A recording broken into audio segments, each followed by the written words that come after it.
Ekitebe ky'obusiraamu e Kampala Bukedde kya Uganda Muslim Council mu butongole batuuzizza olukiiko ne bagobedde Sheikh Abudallah Ssemmambo mu kifo ky'omumyuka asooka wa mufuti wa Uganda. Olwaleero ng'ennaku z'omwezi 4 omwezi ogwa January 2024 takyali deputy mufuti wa Uganda era olukiiko bw'olutyo bulusazeewo. Sheikh Ssemmambo nga naye ekiseera kino yalayizibwa ku bwa mufuti ekiwaayo ekyatuula eggango mu disitulikiti y'e Wakiso nga kyava ku ndooliito ezaali ku kitebe Kampala Bukedde nga ziva kutunda emmali y'obusiraamu abamu ku basiraamu kye batakkanya nakyo olukiiko mwe bamugobedde talubaddeemu. Olukiiko lwetabyemu Sheikh Shaban Ramadhan Mubajje mufuti wa Uganda, Sheikh Muhammad Lubega Kisambira nga ye ssentebe wa Uganda Muslim Council n'abalala era nga tetukiziddwamu bannamawulire. Yeeyisa mu ngeri emenya amateeka ga constitution. Ekyokubiri yeegatta n'abantu n'alayizibwa ku bwa mufuti ng'ate eggwanga lirina mufuti atudde. Oluvannyuma lw'okutunuulira ensonga ezo olukiiko lwekeenenyezza ng'emitendera gyonna egiyitibwamu gyakolebwa, petitioni yamuweebwa era n'agikkiriza mu buwandiike bwe yali addamu Professor Lubega ebbaluwa gye yamuddamu era n'aweebwa n'omukisa bwe yawandiikira ebbaluwa okujja okwewozaako.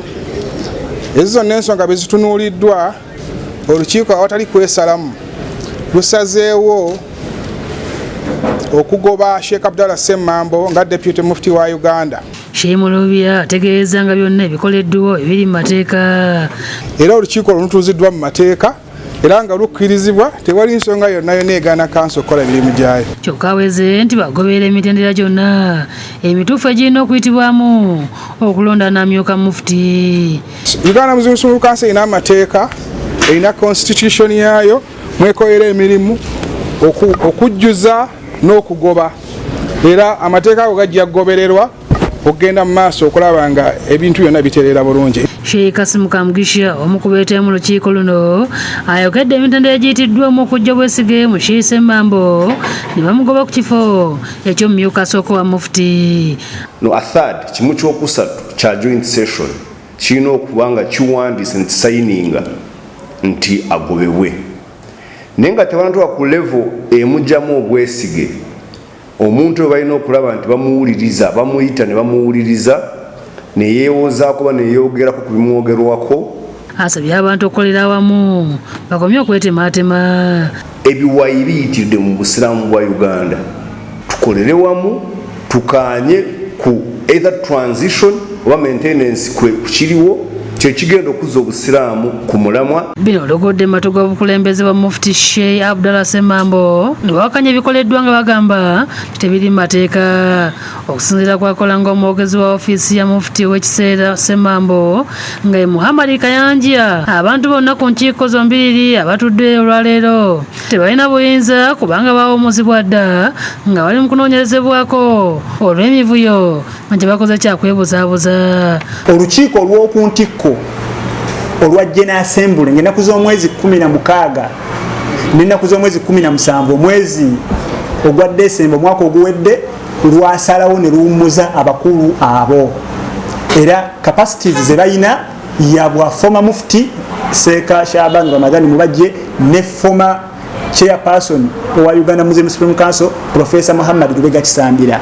Kitegeeza tebalina buyinza bwonna kutuuza lukiiko lwonna oba kukola mulimu gwonna. Boogere ne ku kiwandiiko kigambibwa nti kyaweebwa Ssemammbo kyagamba nti baakifuna era ne kiddibwamu wadde nga bali bamaze okuggibwamu obwesige. Kitegeeza n'ebbaluwa yennyini teyali mu mateeka. Agumizza abasiraamu ng'ensonga eno bagikwasizza amateeka era essaawa yonna baakuvunaanibwa.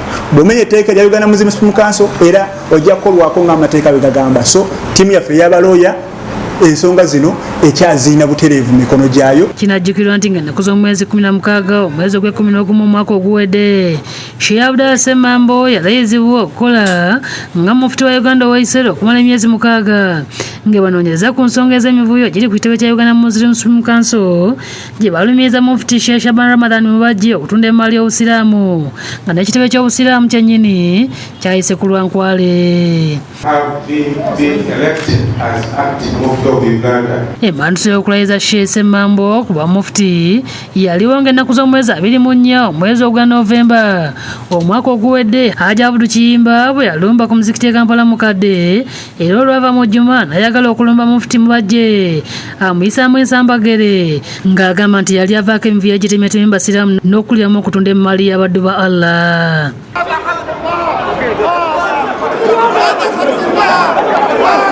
Disani Mutyaba yakusakidde eggulu eno ku lwa Bukedde TV.